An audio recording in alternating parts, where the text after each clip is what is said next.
Hello everybody, my name is Stephen Cox. Welcome to my shop. So today's project, I have a 2008 Ford F350 that you can't see because it's all overexposed, but it's out there. King Ranch Edition, belongs to a buddy of mine. 127,000 miles on that truck, or 130,000, and it's on motor number 3. The 6.4 in it blew up.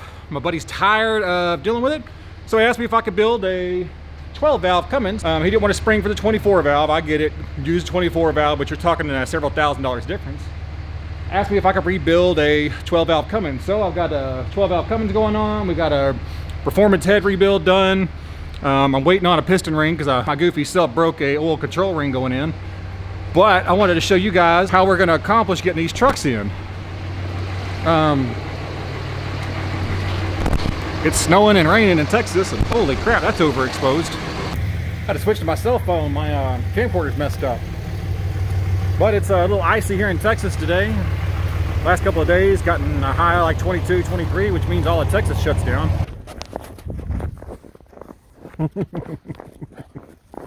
I think he likes the snow. This is a little contraption I built a while back.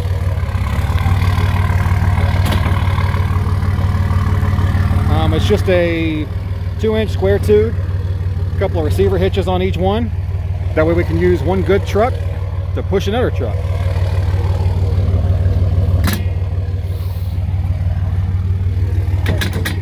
Well, anyway, I built this, and the only thing I would change about this, I'd like to have it adjustable in the middle, because you have to have the trucks, if you're by yourself, you got to have your truck exactly in the right position to get that to work.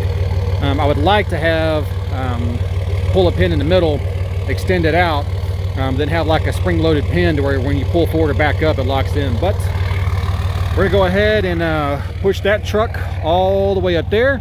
We're gonna back it up, and then we're gonna nose her straight in. All right, we got both trucks hooked up. My Dodge is already in Ford low. We had to jump the Ford off because you couldn't get it in neutral. The batteries are completely dead. The truck hasn't ran in over a year, I don't think. But we're gonna hop into it, and then hopefully everything works out fine.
That tow bar.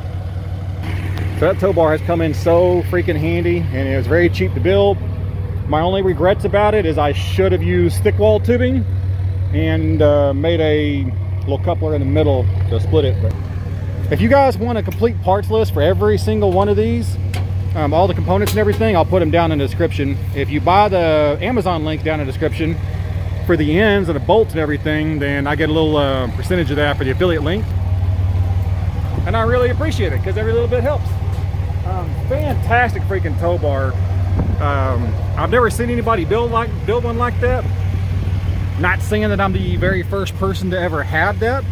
So I came up with that idea based off a tow bar set up on airplanes. I used to work as a cargo handler at a DFW airport and Bush Airport down in Houston back in about 2000, 2001, and we used those tow bars to push back planes, and the truck we used was called a pushback.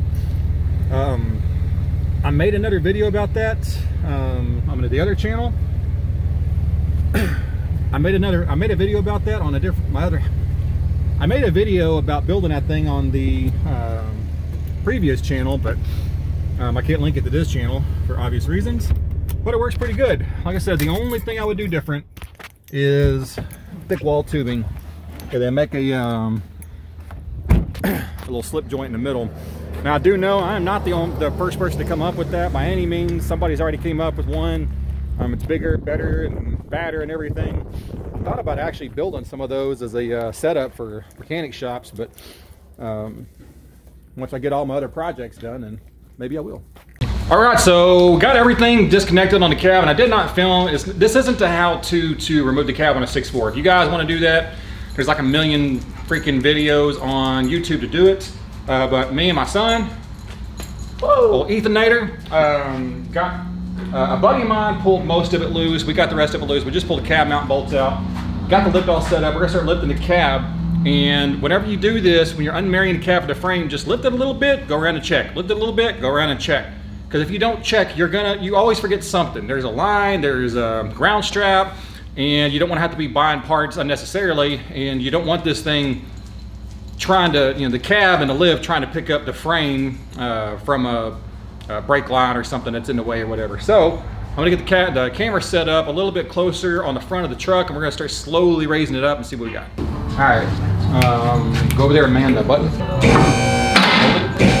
Oh, bump it. Again. Let's continue. Yeah, up.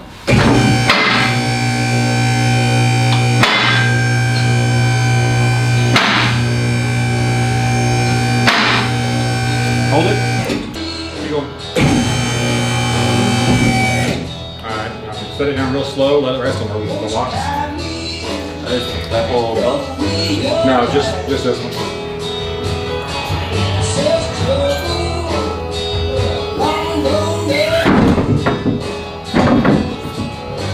Side. Okay. So it's easier to put your hand on here like this. Yeah. Okay, behind it, and then kind of put your foot down.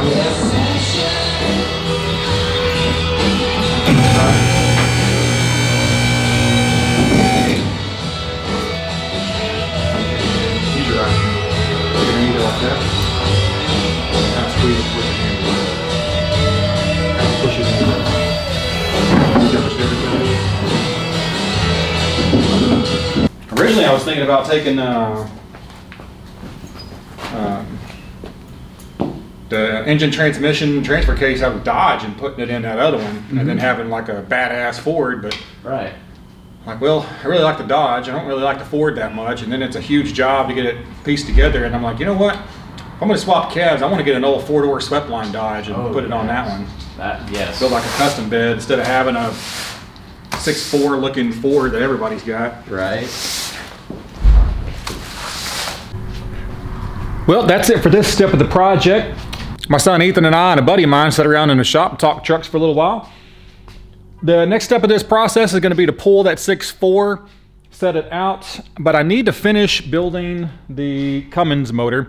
I was putting a piston in the Cummins motor, and my boneheaded mistake, I didn't look at the piston ring compressor that I was using. Just one of those cheap ones from O'Reilly's. I should have known better. But anyway, I went to Hammer at home and broke the old control ring, have to order another set of rings and wait for the rings to come in. As soon as those come in, I'll finish that engine. Once the engine's done, I'll start putting the bell housing for the adapter kit on that engine, and then I'll pull this one off.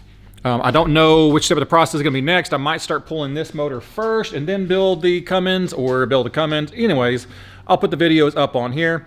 I don't actually know what's wrong with this 6.4. The buddy of mine that actually owns this truck had somebody else, a Ford dealer tech, a buddy of his, diagnose it and say that the engine was bad and it wouldn't start. So when I got it, I asked him if he wanted me to diagnose it, figure out what's wrong with the engine. He said, nope, I just want the engine yanked. So I got no clue what's wrong with the engine. I know it cranked over, it sounded okay when it was cranking, but it wouldn't fire up. So I'm not quite sure what I'm gonna do with this engine. I don't know if I want to tear it apart. I might find another 6.4 Ford that needs some components off this one, maybe piece two together, and see what happens. If you guys liked the video, hit the like button, hit the subscribe button, leave your comments down below. Now, I do have a question to ask you guys.